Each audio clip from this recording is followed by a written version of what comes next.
ஸ்ரீலங்காவில இருந்து கேட்குறாங்க. அவங்க பேர் வந்து லமீஸ் அப்படின்றவங்க. நான் இருக்கும் வீட்டுக்கு பக்கத்தில் உள்ள பள்ளியில் சலவாத்து சொல்லி பாங்கு சொல்கிறார்கள். இதற்கு பதில் கூறலாமா? அப்படி கேட்குறாங்க. தாராளமா சொல்லலாம். தப்பு கிடையாது. கடந்த காலம் நம்ம அப்படி பாங்கே இல்ல. அதுக்கு வந்து பதில் சொல்ல வேண்டாம் அப்படின்லாம் நம்ம சொல்லிக்கிட்டு இருந்தோம். ஆனால் அதை கொஞ்சம் ஆழமா சிந்திச்சு பார்க்கும்போது, அவங்க சொல்லுகிறத பாங்கு அப்படின்னு அவங்ககிட்ட போய் நீங்க கேட்டீங்கன்னா, அல்லாஹ் அக்பர், அல்லாஹ் அக்பர் தான் பாங்க ஆரம்பிப்பாங்க. அவங்க முன்னாடி செய்யற செயல் வந்து தப்பா இருக்கலாம். அதனால வந்து ஒட்டுமொத்தமா அந்த பாங்கே இல்ல.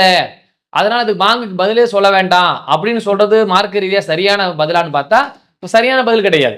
அவங்க செய்யற பிதத்து. அவங்க எக்ஸ்ட்ரா பாங்கு சொல்றதுக்கு முன்னாடியே அல்லாஹும்ம ஸல்லி அலா சய்யிதினா முஹம்மதினான்னு ஒரு வார்த்தையை சொல்றாங்க.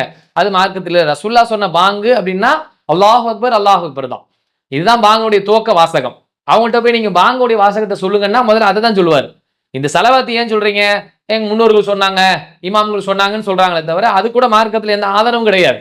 அப்ப இந்த இதெல்லாம் வந்து அவங்க எக்ஸ்ட்ரா ஃபிட்டிங்கா சேர்த்துக்கிட்டாங்க. நீங்க என்ன சொல்ல போறீங்க? அவங்க சலவாத்து சொல்றது நீங்க சலவாத்த சொல்ல போறீங்க?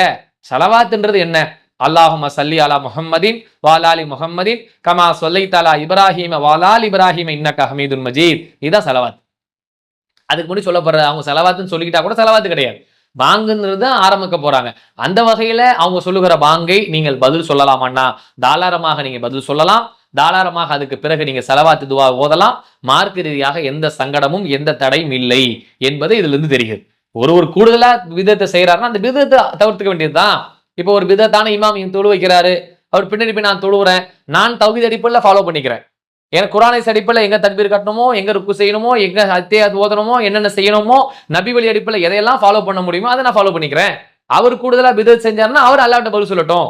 அவர் தப்பா செஞ்சதுக்கு அவர் மறுமையில தண்டனை. ஏன்னா பிதத்துகளை மார்க்கத்தில் இல்லாத சொன்னது எல்லாமே ரசூலுல்லாஹ் சொன்னாங்க. ஒவ்வொரு பிதத்தும் வழிகேடுனாங்க. அப்ப வழிகேடு எல்லாம் என்ன செய்யும்? உங்களை நரகத்தில் கொண்டு போய் சேர்த்து விடுனாங்க. அப்ப இப்படி இந்த மாதிரி செஞ்ச பாவத்துக்கெல்லாம் அவர் காரணமா ஆவாரே தவிர நான் அதுக்கான காரணமாக மாட்டேன். நான் அது தப்புன்னு தான் சொல்லிக்கிட்டு இருக்கிறேன். அது சேர்த்து சொல்லாதீங்க. இது மட்டும் தான் பாங்குன்ற நிலைப்பாட்டை தான் நான் இருக்கிறேன். அதை தான் நீங்க சொல்லவும் செய்யணும். அதை தான் நீங்க வழிநடத்தவும் செய்யணும். பாங்குக்கு மட்டும் பதில் சொல்லுவதனால் நாம் குற்றவாளி ஆக மாட்டோம். தாராளமா நீங்க அந்த பாங்குக்கு பதில் சொல்லலாம். மார்க்கத்தில் எந்த தடையும் இல்லை.